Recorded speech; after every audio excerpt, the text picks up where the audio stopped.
صوفی صاحب کی زبانی آپ حقیقت سماعت کر رہے تھے۔ حضرات اب ہمارے محترم انصار سیتاپوری صاحب ہیں اور ان کے بعد آفتاب شریعت تقریر پیش فرمائیں گے، اور آخر میں حسن وحدتی شبیری صاحب تقریر پیش کریں گے۔ 4 میں سے آپ سماعت کیجئے گا کہ علی کا ذکر جو آئے اگر مگر مت کر۔ جی آپ ہی انصار صاحب منظور نظر ہونے جانا ہے، آپ تشریف رکھیے۔ صلوات پڑھیں محمد والے محمد پر۔ علی کا ذکر جو آئے اگر مگر مت کر، ہوا کے دوش پہ دریاؤں کا سفر مت کر، ابھی بھی وقت ہے خود کو سدھار لے مفتی، علی کو مان زیادہ بکر بکر مت کر۔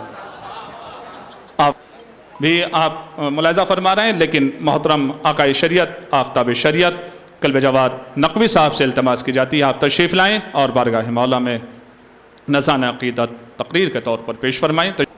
اعوذ باللہ السمیع العلیم من الشیطان اللعین الرجیم، بسم اللہ الرحمن الرحیم۔ قال رسول اللہ صلی اللہ علیہ وآلہ وسلم، اولنا محمد ووسطنا محمد وآخرنا محمد وکلنا محمد۔ صلوات بر محمد وآل محمد۔ تو گھٹنوں میں میرے بہت تکلیف ہے، اس وجہ سے بیٹھنے میں مجھے دقت ہوتی ہے، لہذا میں نے گزارش کی کہ مجھے پہلے موقع دے دیا جائے تاکہ میں اپنی خدمت انجام دے کر یہاں سے رخصت ہوں، کیونکہ بیٹھنا میرے لیے بہت مشکل ہے۔ مسلسل آپ حضرات میری تقریریں سنتے رہتے ہیں، کوئی نئی بات نہیں ہے، لیکن اتنا ضرور عرض کرنا ہے کہ یہ حضرات جو مشہد مقدس سے جو 8 امام علی رضا علیہ السلام کے روضہ مبارک ہے، وہاں سے یہ حضرات تشریف لائے ہیں۔ بظاہر ان کا نام ہے خادم، خدام، وہاں کی خدمت کرنے والے، لیکن یہاں جو درگاہوں میں خدمت کرنے والے ہوتے ہیں اور جو وہاں روضوں میں خدمت کرنے والے ہوتے ہیں، ان میں زمین و آسمان کا فرق ہے۔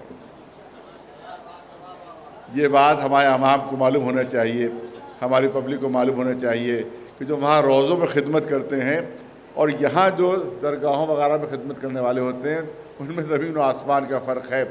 وہاں جو بڑے بڑے دولت مند ہوتے ہیں وہ خدمت کے لیے اپنا نام پیش کرتے ہیں، اور وہاں ویٹنگ لسٹ ہے، پوری ویٹنگ لسٹ ہے، اور روزانہ اس ویٹنگ لسٹ کے تحت جو ملک کے بڑے بڑے تاجر، بڑے بڑے دولت مند لوگ، بڑے بڑے عہدیدار، وزراء، ان کے نام اس ویٹنگ لسٹ میں، اور وہ اپنے لیے فخر محسوس کرتے ہیں کہ وہاں روضے کی صحن میں وہ جھاڑو دیں۔ تو یہ وہ خادم وہ ہیں جن کو یہ نہ سمجھیے گا کہ وہاں سے کوئی 1000-2000 روپے ان کو وہاں سے تنخواہ ملتی ہے لہذا خادم ہے۔ یہ وہ لوگ ہیں کہ جو بڑے بڑے دولت مند اور بڑے بڑے عہدیدار ہیں، وہ وہاں کے اوپر جا کر امام کی خدمت میں جھاڑو دینا، ان کی چوکھٹ کی صفائی کرنا اپنے لیے سبب عزت سمجھتے ہیں۔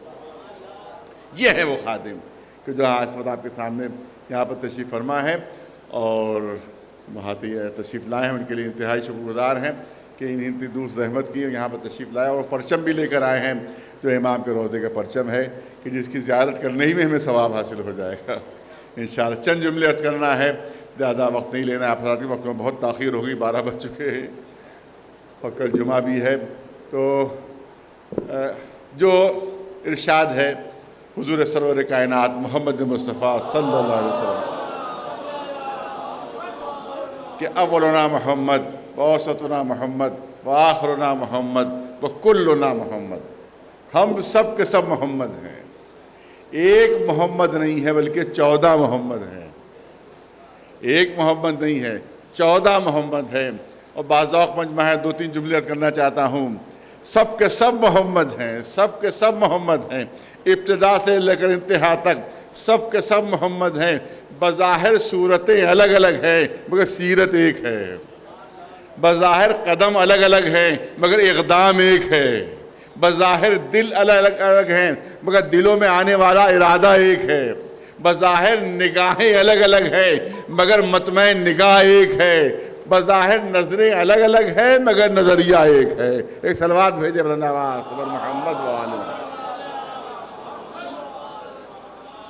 اور کسی مقام پر میں نے عرض کیا تھا، یہاں بھی عرض کرنا چاہتا ہوں کہ اگر کوئی بچہ، کوئی جوان ہمارا تعجب کرے کہ یہ کیسے کہ 14 بھی ہیں اور ایک بھی، سب کے سب محمد، یعنی 14 بھی ہیں اور ایک بھی، یہ کیسے ہو سکتا ہے، یہ کیسے پاسبل ہے؟ تو میں نے مثال دی تھی یہاں کے اوپر، وہ مثال یہاں بھی دینا چاہتا ہوں۔ وہ مثال یہ ہے کہ جب بھی آپ ہیرے کی جواہرات کی دکان پر جب بھی آپ ہیرا خریدنے جائیں گے تو ہیرا کبھی گول نہیں ہوتا، ہیرا بالکل مدور نہیں ہوتا، ہیرا ویسا نہیں ہوتا کہ جیسے کانچ کی گولیاں ہوتی ہیں، جیسے شیشے کی گولیاں ہوتی ہیں۔ آپ نے بچوں کو کھیلتے دیکھا ہوگا کہ وہ کانچ اور شیشے کی گولیاں بالکل گول اور چکنی ہوتی ہیں، وہ شیشے کی گولیاں ہوتی ہیں۔ لیکن جب آپ ہیرا خریدنے جائیں گے تو ہیرا بالکل گول نہیں ملے گا آپ کو، بلکہ ہیرے کی خصوصیت یہ ہے کہ اس میں رخ ہوتے ہیں، اس میں پہلو ہوتے ہیں۔ ہیرا ہمیشہ پہلو دار ہوتا ہے، ہیرے میں ہمیشہ رخ ہوتے ہیں، ہیرا ہمیشہ رخ دار ہوتا ہے، بالکل گول اور چکنا ہیرا آپ کو نہیں ملے گا۔ تو اس کا مطلب یہ ہے کہ ہیرے کی خصوصیت یہ ہوتی ہے کہ اس میں رخ بہت سے ہوتے ہیں، اس میں بہت سے پہلو ہوتے ہیں۔ تو مجھے کہنے دیجئے کہ اصل حقیقت یہ ہے کہ اللہ نے دست قدرت نے حقیقت محمدیہ نام کا ایک ہیرا خلق کیا۔ باذوق مجمع ہے، حقیقت محمدیہ نام کا ایک ہیرا خلق فرمایا۔ پھر اللہ نے اس ہیرے کو اس طرح سے تراشا کہ اس میں 14 پہلو پیدا ہو گئے، اس میں 14 رخ پیدا ہو گئے۔ ارے ہیرا ایک ہے، رخ 14 ہے،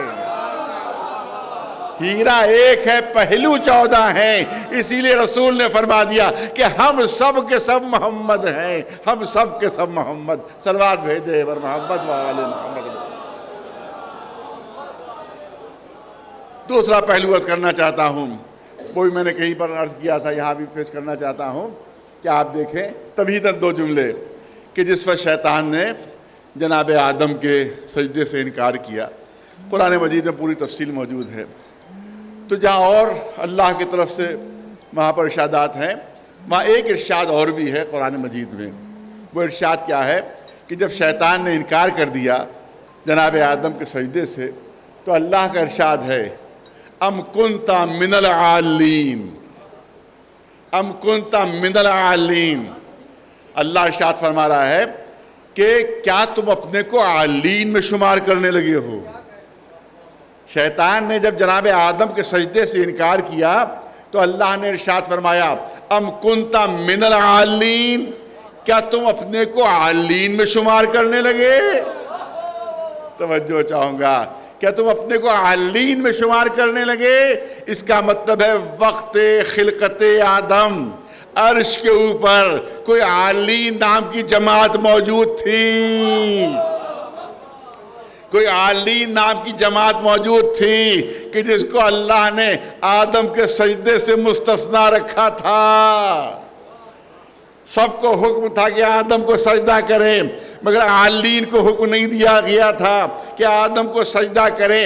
اسی لیے جب شیطان نے سجدے سے انکار کیا تو اللہ نے فرمایا ام کنت من العالین، کیا اپنے کو عالین میں سے سمجھنے لگا؟ کیا اپنے کو عالین میں شمار کرنے لگا تو کہ جس طرح سے وہ سجدے سے مستثنا ہے تو بھی سجدے سے مستثنا ہے؟ تو اس کا مطلب یہ ہے کہ عرش پر وقت خلقت آدم عالین نام کی کوئی جماعت عرش پر موجود تھی۔ اب میں پوچھنا چاہتا ہوں کہ یہ عالین ہے کیا؟ یہ عالین ہے کیا؟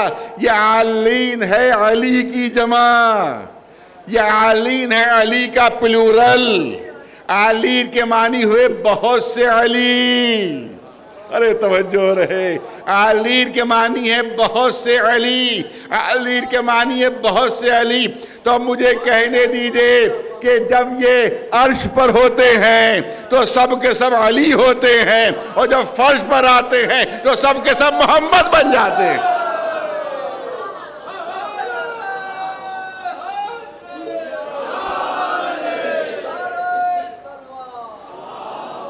اور بس آخری جز ہے جو میں عرض کرنا چاہتا ہوں آپ کے سامنے، امام رضا علیہ السلام کا تذکرہ۔ مامون بظاہر دوست بنا ہوا تھا لیکن حقیقت میں دشمنی دل میں تھی۔ نفاق دل میں تھا، منافقت تھی، کوشش یہ کرتا تھا کہ معاذ اللہ کہیں کوئی سبکی ہو جائے، کہیں کوئی تحقیر ہو جائے، کہیں کوئی تضحیک ہو جائے۔ مسلسل اس سے امتحانات لیے ہیں۔ اب تاریخ میں ایک واقعہ درج ہے جو میں آپ کے سامنے پیش کر کے اپنی بات کو مکمل کر رہا ہوں۔ وہ تاریخ میں واقعہ اس طرح سے ہے کہ ایک ہندوستان کا جادوگر، ایک ہندوستان کا جادوگری کا ماہر پہنچتا ہے وہاں مامون کے دربار میں، مختلف شعبے اپنے دکھاتا ہے، مختلف کرتب اپنے دکھاتا ہے، مختلف اپنے جادو دکھاتا ہے۔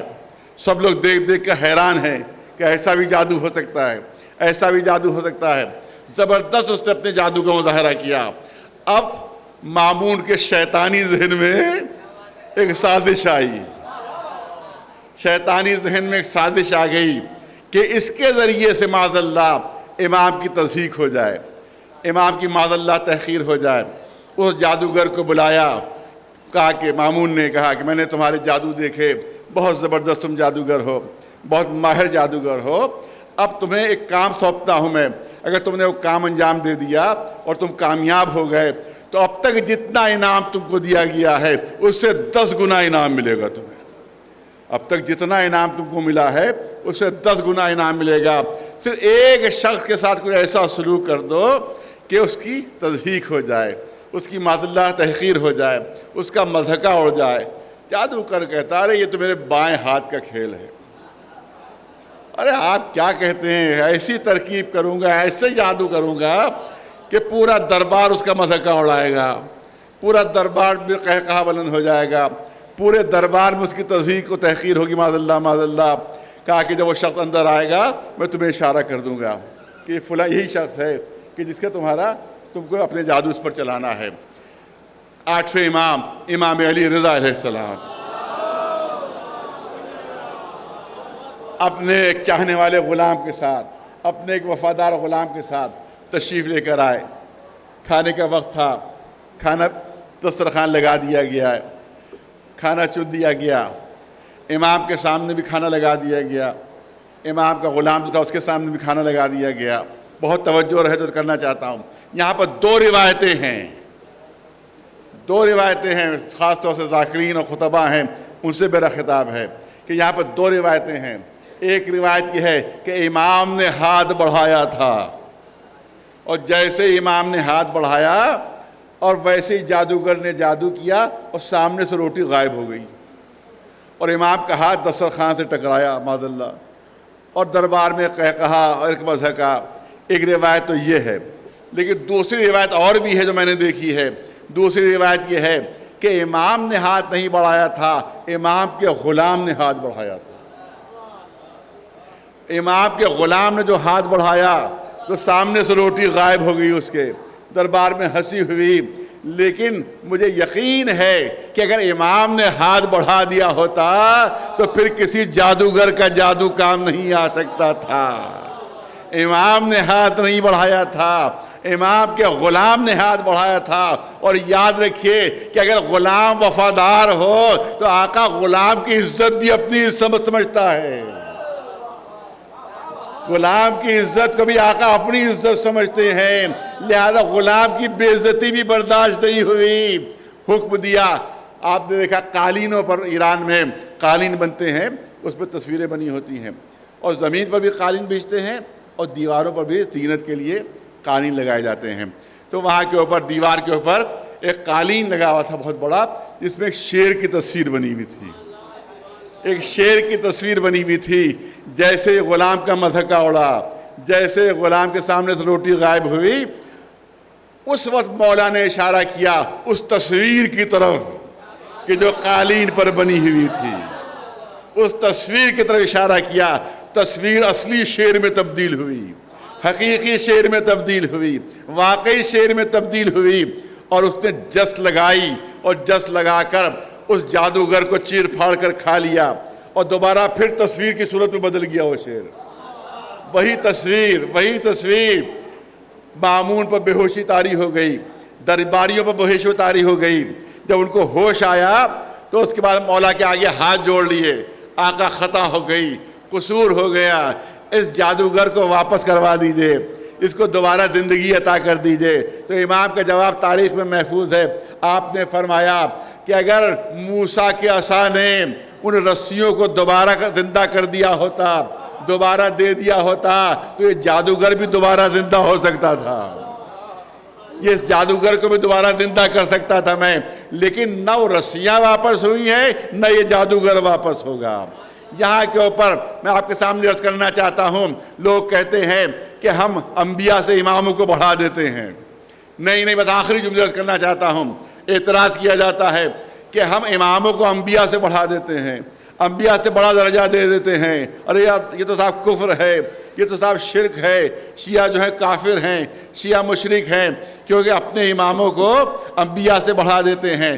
تو یہاں پر میں نے پہلے بھی عرض کیا تھا، یہاں بھی عرض کرنا چاہتا ہوں کہ نہ ہمیں کسی کو بڑھانے کا حق ہے نہ ہمیں کسی کو گھٹانے کا حق ہے، بلکہ جو جیسا ہے ویسا ماننے کا حق ہے۔ بس حقیقت یہ ہے کہ ہمارے امام انبیاء سے زیادہ درجہ بلند رکھتے ہیں، اور یہی ثبوت یہاں پر موجود ہے جو آپ کے سامنے عرض کرنا چاہتا ہوں۔ ماشاءاللہ پڑھے لکھے حضرات یہاں علماء تشریف فرما ہیں، آپ دیکھیں جناب موسیٰ کا معجزہ بھی تھا اور ہمارے امام کا معجزہ بھی تھا۔ جناب موسیٰ کا معجزہ بہت توجہ ہے، بہت نازک پہلو ہے۔ جناب موسیٰ کا معجزہ کیا تھا؟ لکڑی کو زمین پر ڈالا، ہاتھ کی لکڑی زمین پر ڈالا، وہ لکڑی جو تھی وہ سانپ بن گئی، لکڑی سانپ بن گئی۔ مولا نے تصویر کو اشارہ کیا، ارے بہت توجہ چاہوں گا، مولا نے تصویر کو اشارہ کیا، تصویر حقیقی شیر بن گئی۔ وہاں کیا تھا؟ لکڑی سانپ بنی۔ تو اس کا مطلب ہے کہ مادہ پہلے سے موجود تھا، میٹر پہلے سے موجود تھا، اور مادے کی خصوصیت ہی یہی ہے کہ جو اپنی شکل بدلتا رہے۔ مادہ ایک ہوتا ہے، شکل بدلتی جاتی ہے۔ لکڑی مادہ ہے، اسی لکڑی سے ہم نے تخت بنا دیا، اسی لکڑی سے ہم نے کرسی بنا دی، اسی لکڑی سے ہم نے میز بنا دی، اسی لکڑی سے ہم نے ہاتھ کا عصا بنا دیا۔ لکڑی وہی ہے، شکل بدل رہی ہے۔ توجہ ہے، مادہ وہی ہے، میٹر وہی ہے، لکڑی وہی ہے، صرف شکل تبدیل ہو رہی ہے۔ اسی لیے مادے کی ڈیفینیشن ہی یہی ہے، میٹر کی ڈیفینیشن ہی یہی ہے کہ جو اپنی صورت بدلتا رہے، اسی کو مادہ کہتے ہیں۔ تو جناب موسیٰ کا معجزہ کیا تھا کہ صرف مادے نے شکل بدلی تھی، صرف مادے نے صورت بدلی تھی۔ توجہ رہے، یہ تھا موسیٰ کا معجزہ کہ مادے نے صورت بدلی تھی، اور یہ تھا آٹھویں امام کا معجزہ کہ صورت نے مادے کی شکل اختیار کر لی تھی۔ وہ عالم خلق کا معجزہ تھا اور امام کا معجزہ عالم امر کا معجزہ تھا۔ ایک صلوات بھیج دے بلند آواز سے بر محمد و آل محمد۔ دعا ہے بارگاہ الہیہ میں کہ پالنے والے جتنے بھی حضرات یہاں پر اس مبارک اور مسعود بزم میں موجود ہیں، پالنے والے ان کی جو جائز دلی تمنا ہے وہ پوری کر دے۔ پالنے والے جو بے اولاد ہیں ان کو اولاد کی نعمت عطا فرما دے، جو بے روزگار ہیں ان کو روزگار عطا فرما دے، جو با روزگار ہیں ان کو روزگار میں ترقی عنایت فرما دے، جو حج و زیارت کی متمنی ہیں ان کی تمنا پوری فرما دے۔ جہاں جہاں بھی دوست داران محمد و آل محمد علیہ السلام موجود ہیں، ان کی جان و مال و عزت و آبرو محفوظ و معمور رہے۔ پالنے والے مملکت ایران کی مشکلات کو دور فرما، اس کے دشمنوں کو نیست و نابود فرما۔ پالنے والے خاص طور سے جو دشمن جو شیطان بزرگ امریکہ جو ہر طرح کی زیادتیاں ایران پر کر رہا ہے، پالنے والے اس ٹرمپ پاگل کو پاگل خانے میں روانہ کر، اس کی حکومت کو نیست و نابود فرما دے، اور ایران کی فتح ہو، ایران کے رہبروں کی فتح ہو، ایران کے عوام کی فتح ہو انشاءاللہ بحق محمد و آل محمد۔ پالنے والے ہمارے آخری امام کے ظہور میں تعجیل فرما، اور ہم کے ان کو غلاموں اور جانثاروں میں شمار فرما۔ ان اللہ ملائکتہ یصلون علی النبی یا ایھا الذین آمنوا صلوا علیہ وسلموا تسلیما۔ اللہم صل علی محمد و آل محمد۔